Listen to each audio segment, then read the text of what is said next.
पश्चिम बंगाल में विधानसभा चुनाव चल रहे हैं और इसी के तहत हम हर एक कैंडिडेट से आपकी बात करा रहे हैं ताकि आप उनके चुनावी मुद्दे को समझ सके, उन्हें समझ सके और आप अपना बहुमूल्य वोट दे सके और किसे देना है ये तय कर सके। रानीगंज विधानसभा क्षेत्र से जितने भी कैंडिडेट खड़े हुए हैं उन सब के बारे में हमने आपको दिखाया। जामुरिया से बसपा प्रत्याशी के बारे में भी दिखाया, उनके चुनावी मुद्दे क्या रहे हैं। और इस बार दुर्गापुर पश्चिम से जो निर्दलीय प्रत्याशी खड़ी हुई हैं चंद्रमल्लिका बनर्जी, वो हमारे स्टूडियो में मौजूद है। हम उनसे भी जानते हैं कि आखिर वजह क्या रही कि वो निर्दलीय से खड़ी हो रही है और उनके चुनावी मुद्दे क्या है, वो जनता के लिए यानी आपके लिए क्या करना चाहती हैं। तो सबसे पहले चंद्रमल्लिका जी, बहुत बहुत स्वागत है आपका हमारे स्टूडियो में। मैडम, जैसा कि सभी प्रत्याशी खड़े हैं अपने अपने चुनावी मुद्दे लेकर आ रहे हैं, आपके चुनावी मुद्दे क्या है? और ये सबसे ज्यादा महत्वपूर्ण है क्योंकि आप किसी पार्टी से नहीं बल्कि निर्दलीय खड़ी हैं। तो सबसे पहले मैं ये जानना चाहती हूँ कि आप निर्दलीय से क्यों खड़ी हुई हैं? आप पहले भाजपा में थी, तो अभी ऐसा क्या हो गया कि आपको भाजपा पार्टी छोड़कर निर्दलीय से खड़ा होना पड़ रहा है? पहले हम क्षमा मांग लेते हैं क्योंकि हम अच्छा हिंदी बोल नहीं सकते। तो इस टीवी में जितना सारे दर्शक है, सब माता और पिता और सभी मेरा भाई और बहनों, सबके पास मैं क्षमा मांग लेती हूँ कि मैं अच्छा हिंदी बोल नहीं सकती। थोड़ा गलती हो जाएगा, मेरे को माफ कर दीजिएगा। तो बात यही है कि मैं लगभग 20 साल ऐसा होगा इस संगठन में मैं जुड़ी हुई। और पहले दुर्गा वाहिनी इस जिला का मतलब आसनसोल जो जिला है, हम लोग सांगठनिक जिला आसनसोल बोलते हैं हमारी लैंग्वेज में। तो आसनसोल जिला का संयोजिका थी विश्व हिंदू परिषद में दुर्गा वाहिनी। और उसके बाद प्रमोशन मिलकर मेरे को प्रदेश मतलब प्रांतीय सह संयोजिका मतलब स्टेट का जो वाइस प्रेसिडेंट है अंग्रेजी में, उस दायित्व पालन किया। उसके बाद जिला युवा मोर्चा का वाइस प्रेसिडेंट थी। उसके बाद जो तापस राय जब प्रेसिडेंट हुआ था बीजेपी का डिस्ट्रिक्ट में, उस टाइम में मैं सेक्रेटरी मतलब संपादिका थी। उसके बाद लखन घोड़ई जब प्रेसिडेंट हुआ, जब जीएस था उस समय से ये लखन घोड़ई को मैंने बहुत हेल्प किया था। उसका हाथ उस टाइम में केवल मैं ही पकड़े थे, मेरे को पहले कोई नहीं उसका हाथ पकड़े थे। और इतना हेल्प किया था, उसका असिस्टेंट बनकर इतना हेल्प किया था कि उनको हम लोग प्रोजेक्ट किया था। उस टाइम में ये हमारा अंडल में हमारा एक कार्यकर्ता रहते हैं, उसका नाम सरोज मंडल, घनश्याम राम, ये सब मिलकर, उसके बाद बर्मन शिवराम बर्मन, हम लोग मिलकर ये लखन घोड़े को प्रोजेक्ट किया कि चलो इसको अगर हम लोग प्रेसिडेंट बनाए तो हम लोगों को लग रहा है कि अच्छा होगा। और ये तो हमारा पहले ये हमारा भाजपा परिवार से वो भी थर्ड ईयर है। तो उसके बाद मेरे को वाइस प्रेसिडेंट बनाया ये लखन घोड़े 2017 साल में।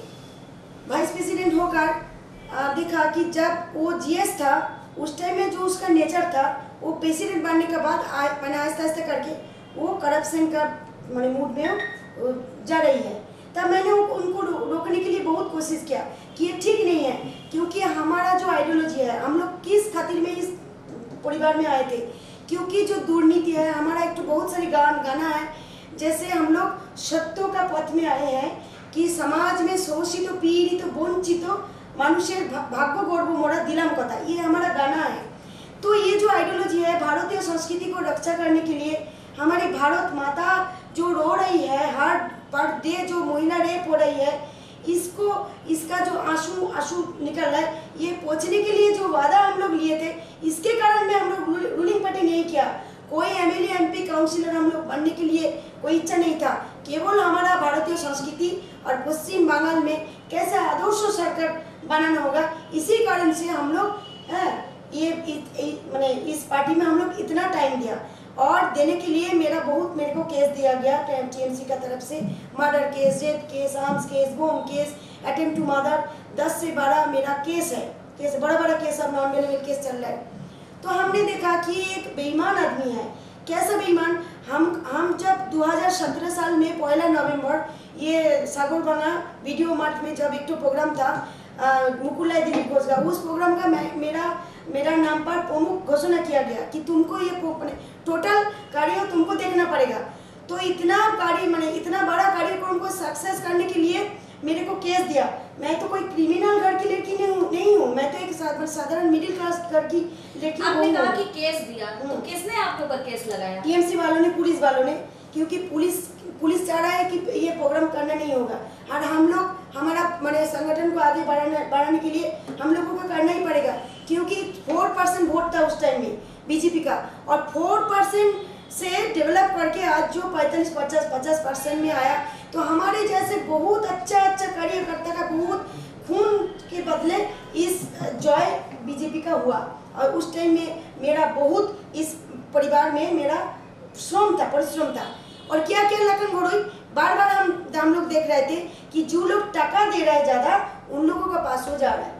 ये क्यों कर रहे हैं? आप कह सक रहे हैं कि लखन घुरुई जी जो है वो करप्शन की तरफ बढ़ रहे हैं। एकदम। क्योंकि टीएमसी के ऊपर बार भाजपा आरोप लगाती रही है कि टीएमसी की तरफ से करप्शन है, कट मनी लिया जा रहा है। सही बात है। तो क्या आपका जो एलिगेशन है, आप जो आरोप लगा रही है कि भाजपा भी उसी राह पर चल रही है? नहीं, भाजपा नहीं मैडम, भाजपा मेरा संतान है, भाजपा मेरा माँ है। तो भाजपा को हम कभी ऐसे बोल नहीं सकते, क्योंकि उसको अगर बोलेगा तो मेरा माँ को सम्मान किया जाएगा। देखिए, मैं इसलिए भाजपा ऐसा नहीं है, पर ये लखन घुरुई मैं मैडम बता रही हूँ, क्योंकि जितने भी बीजेपी कैंडिडेट से बात हुई है उनका कहना था कि हमारे भाजपा में जितने भी लोग हैं वो ऊपर से ऑर्डर आते हैं। अगर नीचे के कुछ भी लोग कर रहे हैं तो वो ऊपर से ऑर्डर आते हैं, तब वो काम करते हैं। क्योंकि मेरा सवाल पहले भी रहा है, विजय मुखर्जी जी से मैंने सवाल पूछा था कि टीएमसी के बहुत सारे लोग छोड़कर भाजपा ज्वाइन कर रहे हैं, तो क्या गारंटी है कि वो भाजपा में आकर इल्लीगल काम नहीं करे? एकदम सही बात। तो उन्होंने कहा था कि ये हमारे जो कार्यकर्ता है उनका ऑर्डर ऊपर से आता है, वो ऊपर से ऑर्डर आता है, तब नीचे के कार्यकर्ता हो या लाइन बाय लाइन हो वो पालन कर रहे हैं। तो आप जो यहाँ पर आरोप लगा रही हैं लखन घुरुई जी के ऊपर में, तो क्या हम मान सकते हैं कि ये भाजपा का ऑर्डर है? नहीं, एकदम नहीं है, ये बिल्कुल गलत है। क्योंकि ऊपर से ऑर्डर आता है, किस ऑर्डर? कैसे हम लोग प्रोग्राम सक्सेस करेंगे? एक तो अगर रैली है कि तो समावेश है, ये प्रोग्राम कैसे वे आउट क्या है, इसके लिए क्या करना चाहिए, ये सब ऑर्डर होता है। हमारा सर्कुलर यही है कि ये कार्यक्रम तुमको करना पड़ेगा, इस महीने में तुमको ये कर्मसूची है, ये सब ऑर्डर आता है। पर ये किसको नहीं बोलता है कि जाओ उनके पास तोला तोलो, जाओ उनको लेकर उनका पास पैसा उठाकर उनको वाइस प्रेसिडेंट बना दो, जीएस बना दो, ये सब नहीं बोलता है भाजपा का जो हमारा जो सीनियर कार्यकर्ता, उन लोगों को पता ही नहीं चलता है। और ये क्या इसके लिए मेरा, क्या आपने कभी कोशिश नहीं की बताने के लिए? बहुत बताया, पर हम मैंने लखन घुरुई ऐसा मैंने क्या बोलते हैं बांग्ला में जिसको बोलते हैं धुरंधर आदमी, ठीक है। ये एक ऐसा आदमी है कि 3 साल से ये कर रहा है, ये आज नहीं कर रहा है। आज लोग देख रहे हैं कि आज हम आदमी लोगों को मैंने अभी सोच रहे हैं कि हमारा जो एमएलए बनने का इच्छा था इसलिए हम उसको विरोध कर रहे हैं। नहीं, हमको अगर एमएलए बनने का इच्छा था तो हम तो रहते हैं पूर्व विधानसभा में 276 में, और हम तो बांकुड़ा जिला का ऑब्जर्वर थी। तो हमको अगर इच्छा ही था तो हम तो बांकुड़ा जिला में किसी एक तो विधानसभा चुन ले सकती है ना, पर हमने ऐसा नहीं किया। हमारा विधानसभा में जिस विधानसभा में मेरा घर है, उस विधानसभा में जो बीजेपी का तरफ से जिसको टिकट मिला है कर्नल साहब, उनके बारे में हम एक तो भी बात नहीं किया, एक तो भी नेगेटिव बात नहीं किया। जितेंद्र तिवारी के बारे में, किसी के बारे में हम नेगेटिव बात नहीं किया, क्योंकि पार्टी का जो डिसीजन है वो ठीक है। पर ये लखन घुरुई का बहुत सारी प्रूफ मेरे पास है, हमने अपने आंखों से देखा है। हम जो इस पार्टी में काम करते हैं आइडियोलॉजी के ऊपर खड़ा होकर, अगर आइडियोलॉजी का कोई परचेस करेगा तो हम उसका विरोध करेंगे।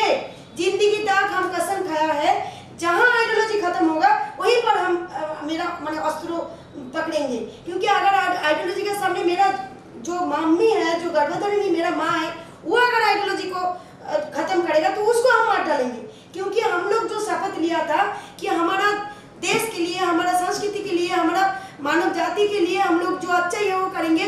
पर हम लोग जब ममता बनर्जी के ऊपर उंगली उठाता है कि वो रेप होता है और पश्चिम बंगाल रेप के फर्स्ट, तो जिस ममता बनर्जी के ऊपर जो हम लोग आरोप लगाता है, उसी आरोप अगर हमारा पार्टी में है तो हम लोग उस टाइम में मेरा इतना आज जो मेरा माने क्या बोलते हैं, ये क्रोध जमते जिसका पहाड़ हो गया ना, तब ना बस्ट हो रहा है। एक दिन में तो बस्ट नहीं हो रहा है, उस टाइम में यही था। पर हमने प्रतिवाद किया था। हमको लखन घुरुई फोन करके बोला कि तुम अपना भतीजा का, मैं तो कोर्ट में काम करती हूँ, तुम मेरा केस हैंडओवर ले लो। हमने नहीं लिया, क्योंकि हम एक लड़की होकर एक दुखी लड़की का कोई विरोध में हम जा नहीं सकते। ये कंठरोध हो जाएगा। मेरा आंखों में पानी निकल रहा है, क्यों ये बच्ची का साथ हम बेईमानी करूंगी, पैसा के लिए हम नहीं कर पाएंगे। भाई मेरे को छोड़ दो, हम ऐसा गंदा काम कभी नहीं कर सकते, हमने नहीं किया। और ये लक्कन घोड़ी क्या किया, 3 साल से हमारा जो बूथ से लेकर जिला तक जितना अच्छा रिलायबल और स्मार्ट कार्य करता था, उनको आहिस्ता आहिस्ता करके करके हटा दिया, साइज कर दिया। पर और उनका बदला में वो जो उसका फ्रेंड लोग है, टुक टुक टुक टुक करके वो उसका आसपास में बैठा दिया। जैसे हमारा क्या बोलते हैं उसको, दुर्गापुर पश्चिम विधानसभा 2 ब्लॉक में जिसको महिला प्रेसिडेंट बनाया, वो उसका फ्रेंड का बीवी है, फ्रेंड का बीवी। और 2019 जब लोकसभा इलेक्शन थी, उस टाइम में उन लोगों का हम तो कभी दिखा ही नहीं, कैसे महिला प्रेसिडेंट बन गया, कोई काम नहीं, कोई एक्सपीरियंस नहीं था। और ये जो लक्कन घोड़ई का जो भतीजा सहदेव घोड़ई, इनको माने हमारा दुर्गापुर में विधाननगर में एक तो लॉज है, अब नाम मत पूछिए, उस लॉज का जो मालकिन है, उस मालकिन ने ये सहदेव घोड़ई को आश्रय दिया था और पुलिस रेड किया था, सांबादिक लोगों को भी खबर है। और उसके टाइम में ये लक्कन घोड़ई के साथ उनका रिलेशन थोड़ा क्या बोले क्लोज हो गया, और उसके बाद उसका परिणाम स्वरूप आज बहुत बड़ा नेत्री बना दिया। ये सब क्यों चल रहा है? हम बार बार बोल रहे हैं कि पार्टी में जिसको अवदान है, जिसका क्वालिटी है, जिसका मेहनती है, जिसका सेक्रीफाइस है, उनको आगे बढ़ाना चाहिए संगठन के खातिर में, तभी ना संगठन अच्छा चलेगा। संगठन में क्यों आप फ्रेंड है तो ठीक है, फ्रेंड है चलो फ्रेंड है, पर संगठन में हम हमारा बड़ा पोस्ट में आपको क्यों देंगे? क्योंकि संगठन के लिए आप क्या क्या, संगठन के लिए आप कितना दिन त्याग किया, जो कार्यकर्ता त्याग नहीं किया उसको कहीं इतना बड़ा बड़ा पोस्ट दिया गया। ये मेरा ऑब्जेक्शन था। ये जो रोकड़ा में रहता है, आप इसको बताने के लिए कि लक्कन घोड़ई जी का ये करप्शन है, वो इतने सारे अवैध काम कर रहे हैं, इतने सारे काम कर रहे हैं, तो इसके लिए आपने क्या किया, आगे किनको बताया है? बहुत सारी एप्लीकेशन दिया, 500 से ज्यादा ही होगा लगभग एप्लीकेशन दिया। हमारा नाम पर नहीं, हमारा तो दिया अलग अलग, पर 500 कार्यकर्ता अपना अपना पैड में अपना अपना कोई भी एक साथ में हो तो 10 12 50 ऐसे करके साइन करके अपना अपना प्रॉब्लम लिख कर वो प्रदेश और दिल्ली को भेजा। तो क्या अभी तक कोई एक्शन नहीं लिया गया? नहीं, उसको एक्शन लिया, क्यों नहीं लिया ये तो मेरे को पता नहीं है मैडम, वो तो हम बोल नहीं सकते, पर हम लोग दिए थे। क्यों नहीं लिया ये वो जवाब वो लोग देंगे, हम लोग दिए थे। और हम देखा कि देखो पार्टी को अगर कोई भूल माने गलती समझा सकता है, पर हम तो हमारा तो आंखों में हम तो देखा है उसके तरफ से, तो हम एक तरह से देखा जाए आपने अपनी तरफ से काम किया, एक लेटर दिया, लेकिन अभी तक कोई कार्रवाई नहीं हुई। तो अब आगे आपको क्या सोचना है, क्योंकि आप निर्दलीय से खड़ी हैं, तो कहीं ना कहीं एक तरह से देखा जाए भाजपा के प्रति आपके मन में कुछ ना कुछ तो है, तो आप आगे क्या करना चाह रही है? क्या सचमुच आप भाजपा पार्टी में रहना चाह रही हैं या फिर कोई और दल जो है वो ज्वाइन करना? नहीं, देखिए मैडम, कोई दल में अभी नहीं जाएंगे, क्योंकि हम तो बार बार ही बोला, देखिए हमारा फेसबुक अगर चेक करेंगे तो भी देखिएगा कि हम लिख रहे हैं कि हम आदर्शों का पास दायबद्ध हूँ, मतलब लाइबिलिटी मेरा आइडियोलॉजी के साथ है। तो हम आइडियोलॉजी के साथ हम इशू भित्तिक हम बोलेंगे, इशू भित्तिक हम विरोध करेंगे। ममता बनर्जी उसको हम लोग माने उसका हर काम में हम लोग पसंद नहीं करते, क्योंकि वो विशेष एक तो श्रेणी को उत्तोषण कर रहा है, एक तो संप्रदाय को उत्तोषण कर रहा है, ये हम लोगों को अच्छा नहीं लगता है। पर सच अगर बोलना चाहते हैं तो एक जगह में हम लोग तो उनको मानना ही पड़ेगा, क्योंकि देखिए भाजपा में बोल रहे थे कि 33% रिजर्वेशन देंगे, बोला ना टीवी में, नहीं दिया। टिकट कितना दिया? 10% में दिया। तो हम लोगों को बोला गया था कि एक महिला मुख्यमंत्री को उखाड़ने के लिए महिला को आगे बढ़ना चाहिए, पर जब टीएमसी ने ये तो किया है, टीएमसी ने 17% किया। इसके लिए मैं ममता दीदी को प्रणाम करती हूँ। जो साथ है हम बोलेंगे, वो हम उसका दल करेंगे या नहीं करेंगे, हम हमारा भाजपा में रहेंगे या नहीं रहेंगे, जहाँ अन्याय है हम वो बोलेंगे, क्योंकि हम किसी का खाते नहीं और किसी का पैरों में हम नहीं चलते। हम सत्यों का साथ में रहेंगे और सत्यों का बात ही हम बोलेंगे, यही हमारा वादा है। तो ममता दी ये काम किया कि लड़की लोग अच्छा, ये जो क्या बोलता है पुलिस महिला थाना, ये ममता बनर्जी मुख्यमंत्री होने के बाद ही इतना माने फैला है ना, इतना पुलिस महिला पुलिस पहले नहीं था, हम तो नहीं देखा था।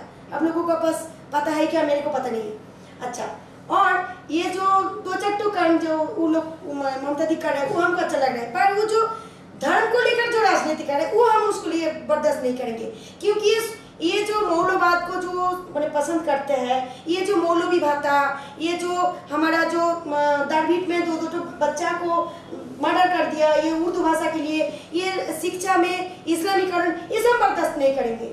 धर्म के लिए अगर कोई आएगा तो हम उसको बर्दाश्त नहीं, क्योंकि धर्म भी मेरा माँ है। खाली गर्भधारिणी माँ नहीं होता है, ये मिट्टी भी मेरी माँ है, ये धर्म भी मेरा माँ है, मेरा मैं जो भाषा में बात कर रही हूँ ये भी मेरा माँ है।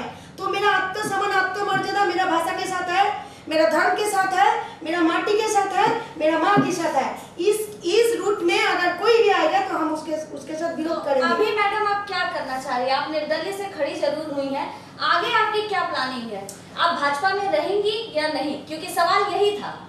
भाजपा में देखिए, इतना बड़ा जो लखन घुड़ोई एक दुष्चरित्र, लंपट और तोलाबाज, हमने तो आप लोग तो देखा था कि 2-4 दिन पहले एक तो ऑडियो वायरल हुआ था।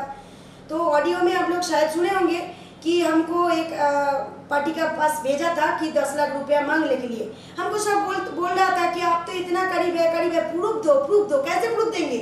इसलिए हमने ऐसा किया कि हमको तो वो तोलाबाज है, ये तो जनता के सामने हमको प्रूफ करना है, हम प्रूफ कर दिया है। देखिए, हमारा बांग्ला में एक तो बात है कि पाकल माछ जानते हैं, पाक में रहता है पंकज।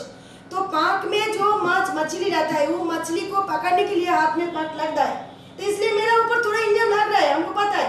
पर हम वो गंगा नदी मैया के पास नहाने के बाद हमको लग रहा है कि हम वो सब, क्योंकि हम आज तक कभी किसी का साथ कोई करप्शन नहीं किया। कोई नहीं बोलेगा कि ये मेरे को 10,000 रुपया दिया, ये मेरे लिए शांति है।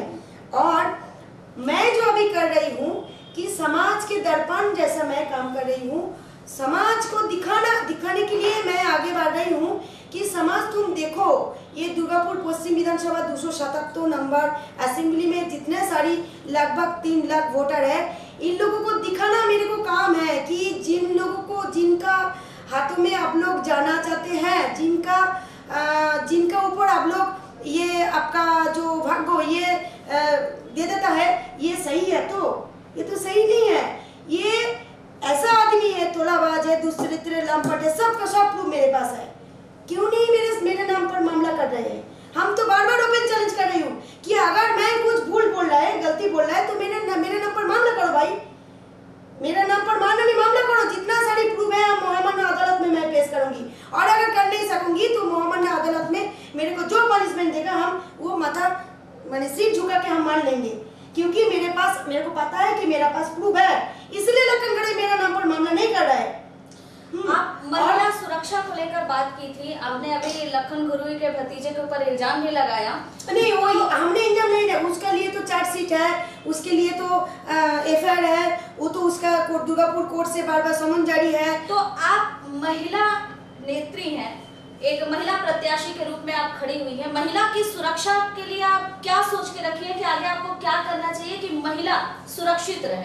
देखिए, मैं तो निर्दलीय कैंडिडेट, अगर ये जो 277 असेंबली में जितना सारी वोटर है, इन लोगों के आशीर्वाद के खातिर, अगर मेरे लिए एक बेटी भी संतान है, एक माने कन्या भी मेरे लिए संतान है, क्योंकि मैं सबका माँ हूँ। मेरे को लगता है क्योंकि भगवान ने मेरे को गोद से कोई बच्चा नहीं दिया, तो मैं केवल आपका माँ नहीं हूँ, मैं उनका भी माँ हूँ।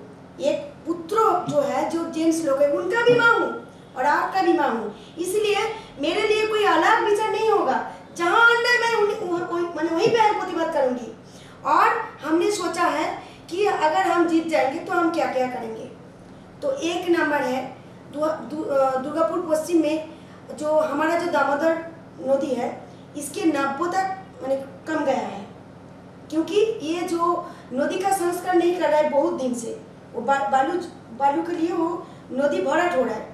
तो पहले हम इसके लिए कोशिश करेंगे कि ये जल संकट दूर करने के लिए, क्योंकि लखन घुड़ोई और जितना सारे दोस्तों कैंडिडेट मैंने खड़ा हुआ है, सभी बोल रहे कि पानी संकट हम लोग दूर करेंगे, पर इसके कारण क्या ये कोई किसी का माथा में नहीं आ रहा है, किस कारण से पानी संकट हो रहा है भाई, वो तो पहले ढूंढो, क्योंकि दामोदर नदी का 90 तक कम हो गया।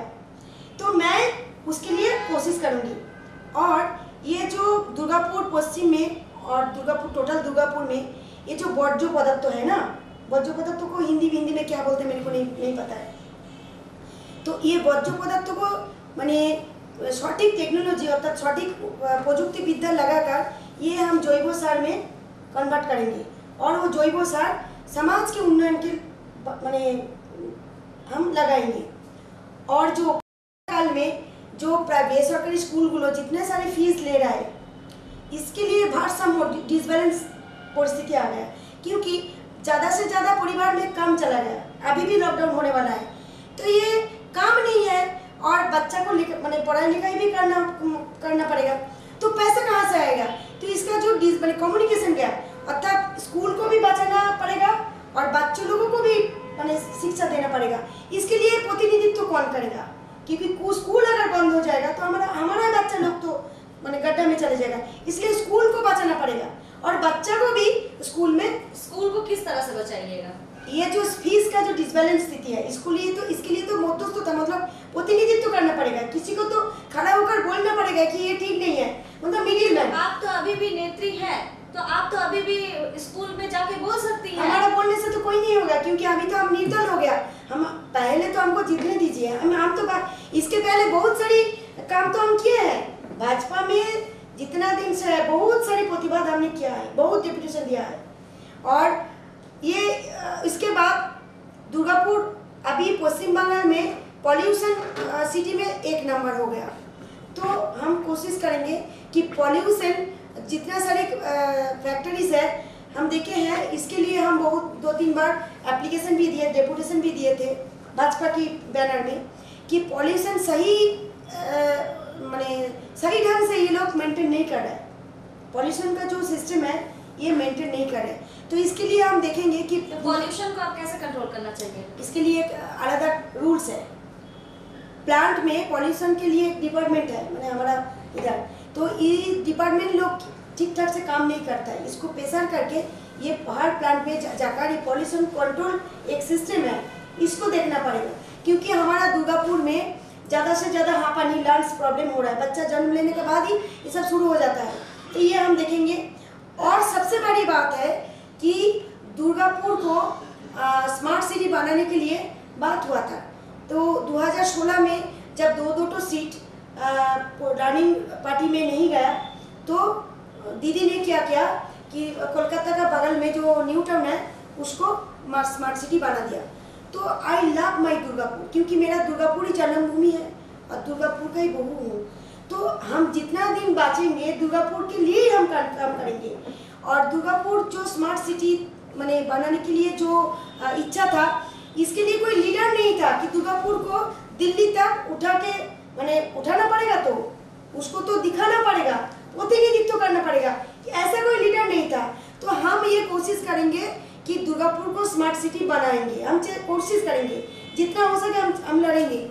और महिलाओं को सुरक्षा के लिए जो आप बोल रहे हैं, अगर हम जीतेंगे ये नहीं जीतेंगे वो बात अलग है, पर हम ये मेरा मन में एक इच्छा है कि फ्री में हम एक NGO बनाना चाहती हूँ और वहाँ पर ये कैरेक्टर हमको लग रहा है कि सिखाना बहुत ज़रूरी है, क्योंकि आत्मनिर्भर बनना चाहिए हर लड़की। जैसे मैं भी कैरेक्टर में ब्लैक बेल्ट हूँ, तो अगर एक लड़की अगर सोचेगा कि मेरा कोई कुछ कर नहीं पाएगा, ये मन में अगर उनका बैठ जाएगा ना, तो उसको रेप ऐसे इतना आसानी से रेप नहीं होगा। लड़की लोग पहले ही नर्वस हो जाती है कि 2-4 लड़का है, हम तो लड़की हूँ। ये पहले उसको समझना पड़ेगा कि तुम लड़की नहीं हो, तुम माँ दुर्गा की अंश हो। जैसे मोहल्ला के टाइम में हम लोग क्या देखा था, इतना बड़ा लड़का सब जेंट्स भगवान है, कोई नहीं असुर को वध नहीं कर पाया। कौन किया? हमारा माँ ने एक लड़की होकर ये देश को, ये धरित्री माँ को बचाया था, है क्या नहीं? हमारे शास्त्र में है क्या नहीं? तो हम लोग तो है, ये माँ का रूप, साक्षात देवी का रूप है महिला। ये उसको समझना पड़ेगा कि तुम दुर्बल नहीं हो। खाली पोशाक से स्मार्ट नहीं होती है, स्मार्ट तो इस अंतर से होता है। और अपने बाहु ऊपर बल रखो, ये हम सिखाएंगे, हम क्लास करवाएंगे। ये मेरा बहुत इच्छा है कि बच्चा लोगों को अगर रेप नहीं। आपने कहा था कि सिर्फ महिला ही नहीं बल्कि पुरुष भी आपके बच्चे हैं, तो आपको नहीं लगता है कि एक महिला का रेप जो होता है वो कहीं ना कहीं पुरुष वर्ग इसके लिए जिम्मेवार होता है? उनकी मानसिकता को भी चेंज होने की जरूरत है। देखिए, हम तो चेष्टा कर रहे हैं, पर मेरा बात सुनेगा ऐसा तो नहीं। पर जहाँ रेप होगा हम तो प्रतिवाद कर रहे हैं, हम तो करेंगे। ये पनिशमेंट देना बहुत जरूरी है। पर देखिए एक निर्दल प्रार्थी का कितना अधिकार है आप बोलिए। हम तो पार्लियामेंट में नहीं हूँ, हम तो कोई संविधान चेंज, ये जो माने पनिशमेंट का जो सिस्टम है केस, इसके लिए तो संविधान चेंज करना पड़ेगा। अगर मेरा इतना अधिकार था तो हम बोलते थे कि भाई रेप किया तो अभी उसको उसका जो नाम कर दो, पर इतना तो मेरा अधिकार नहीं है। पर हम कोशिश करेंगे। তাহলে আমাকে বলতে গেলে এটা মানে 3 ঘন্টা সময় লাগবে। 1000 বছরের ইতিহাস বলতে হবে আমাকে। শোনার সময় আছে? আমি আপনাকে না না ইতিহাস জানা জরুরি আছে ইতিহাস জানা জরুরি আছে। 1000 বছরের ইতিহাস জানতে হবে ভারতীয় সংস্কৃতি, নালে এখানে আমি আসতে পারবো না। तो अगर हम इतिहास के बारे में बात करें तो फिर लड़कियों के ड्रेसअप की बात क्यों हो रही है? तो फिर लड़कों को भी धोती कुर्ता पहनना चाहिए। আমি তো বলিনি যে আপনি কি পরবেন, আমার বলতে চাইছি যে আপনি অন্য প্রসঙ্গে চলে যাচ্ছেন। এখানে এটা মনে হয় আমাদের কাম টু দ্য পয়েন্ট ছিল না, তবু আপনি যদি বলেন তো এটা आप महिला, ঠিক আছে। देखा जाए तो एक तरह से आपकी जो लड़ाई है वो लखन गुरुई और आपके बीच हो रही है। तो आप जब निर्दलीय पार्टी की तरफ से खड़ी हुई तो आपने क्या इस बात की सूचना पार्टी के कार्यकर्ताओं को दी थी या ऊपर में दी है? नहीं, हमने सोचा कि हम निर्दलीयों में कैंडिडेट होंगे और हम नॉमिनेशन फाइल कर दिया, क्योंकि ये जो बहुत बार हमने बोले थे और बहुत सारी कार्यकर्ता लोग एप्लीकेशन दिए थे, तो जब उन लोगों को पता ही नहीं चला तो आपको नहीं लगता था कि इसके बारे में जानकारी देनी चाहिए थी? नहीं, जानकारी देने से तो और भी प्रॉब्लम हो जाएगा, इसलिए हम जानकारी नहीं दिया।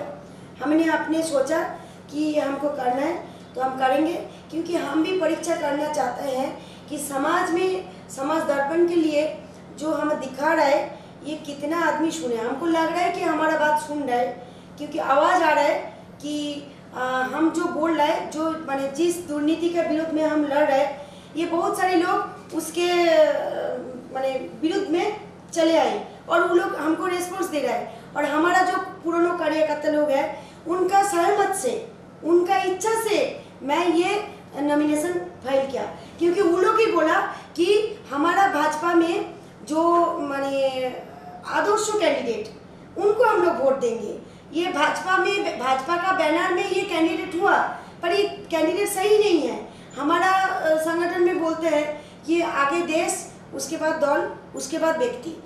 देखिए दुर्गापुर पश्चिम से जो है वो टीएमसी की तरफ से विश्वनाथ पड़ियाल जी खड़े हुए हैं, बीजेपी की तरफ से लखन घुरुई जी खड़े हुए हैं और विश्वनाथ पड़ियाल जी जीत चुके हैं एक बार। तो इन सब के बीच में आपको क्या लग रहा है कि आपकी जीत तय है, आप जीत सकती हैं? एकदम, क्योंकि ये विश्वनाथ पड़ियाल जो है ये पहले टीएमसी करती थी, उसके बाद 2016 में ये क्या बोल रहे कांग्रेस सीपीएम जोट में जीता, उसके बाद फिर पटक गया, फिर टीएमसी में ज्वाइन किया और 2019 साल में हम लोग सुने थे कि वो भाजपा में ज्वाइन करेंगे। और अभी आज देखिए ये जितेंद्र तिवारी का वीडियो वायरल हुआ, यहाँ पे भी जितेंद्र तिवारी जी भी बोल रहा है कि वो आने के लिए मैंने बहुत बार बोल चुका कि हमको ये 277 असेंबली में टिकट दो। और हमने भी हमारा फेसबुक में पोस्ट किया कि ये लोग भी बोल रहे हैं जे कि 2 हाथ में लड्डू, अगर विश्वनाथ पड़ियाल जीतेगा वो भी भाजपा में आएगा और लखन घुरुई जीतेगा वो भी भाजपा में आएगा। तो अभी हम बोलना चाहते हैं जो लोग ये ममता दीदी को प्यार करते हैं, ममता दीदी का जो आदर्श है, सबका तो एक आदर्श आइडियोलॉजी है, तो जो लोग ममता दीदी को आदर्श मानता है उन लोगों के साथ फिर भी गलती होगा, क्योंकि वो तो पटक जाएगा, तो वो लोग क्या करेगा, उसका वोट तो बहुत गुरुत्वपूर्ण है।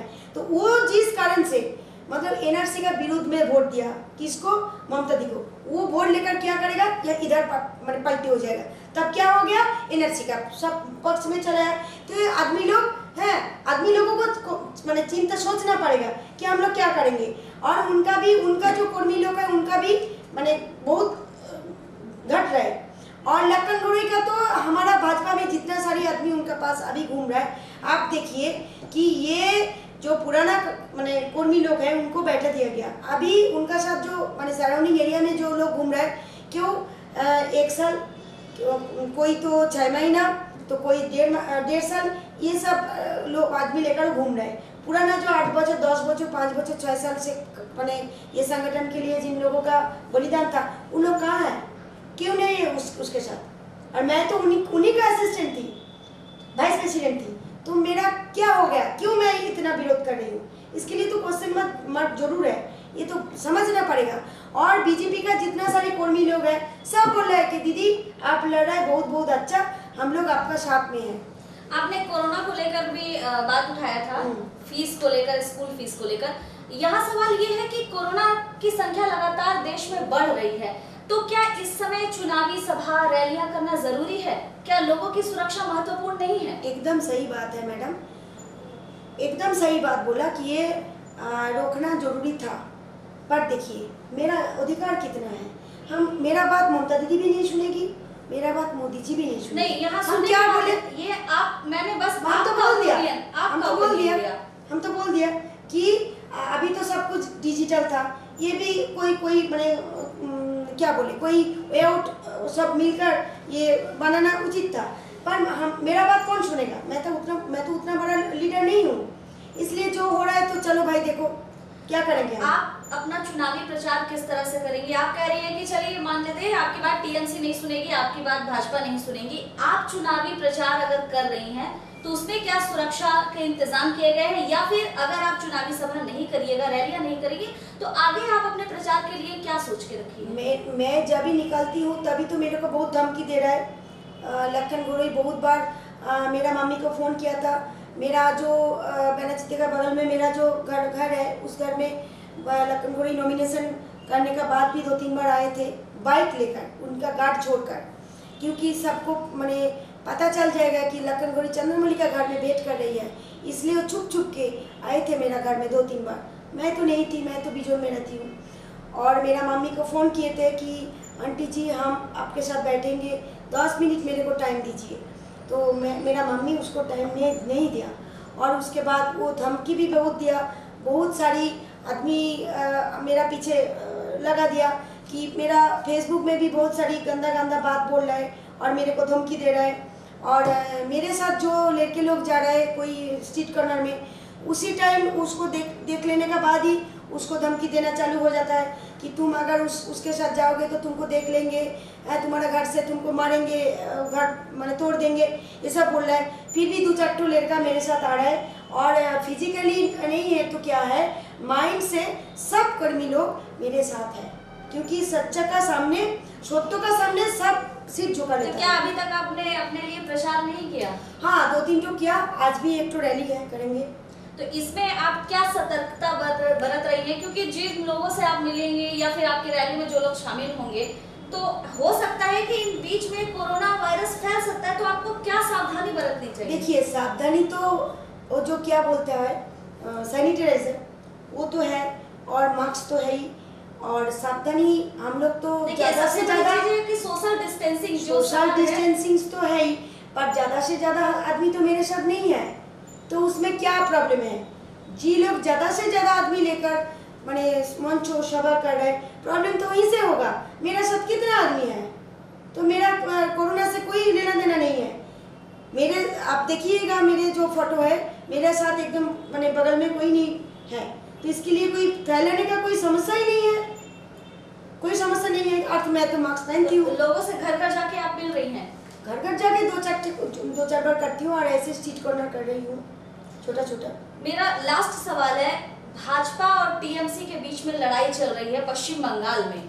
भाजपा कह रही है कि 200 पार, टीएमसी कह रही है कि अब की बार उनकी सरकार बनेगी।